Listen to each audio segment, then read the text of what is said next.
რას ფიქრობთ ქართული ოცნების ნარატივზე, რომ მთავარია მშვიდობა?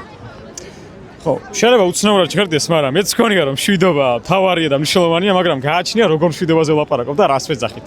მშვიდობას ვერ დავარქვევ, როდესაც ათასობით ბავშვია ქუჩაში მცხოვრები, სკოლაში მშიერი, რომელსაც არ აქვს წომა ღირსეულ განათლებაზე, როდესაც ათასობით დევნილია, რომელიც წლებია ბინის და ღირსეული საცხოვრების გარეშეა, როდესაც საქართველოში მცხოვრებ 100,000 ადამიანს არ აქვს შესაძლებლობა ღირსეულ ჯანდაცვაზე, არ აქვს ღირსეულ შრომით პირობებზე, უსაფრთხო გარემოზე.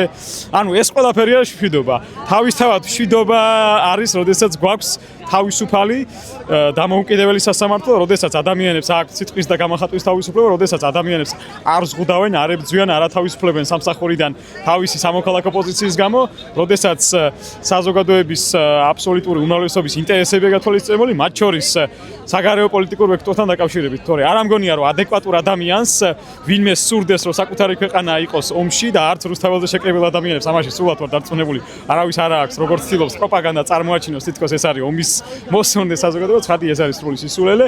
მშვიდობა მნიშვნელოვანია, მაგრამ მშვიდობა, სადაც არის დაცული ადამიანის უფლებები, სადაც არის ღირსეული და პასუხისმგებელი სახელმწიფო, სადაც არის განვითარების პერსპექტივა.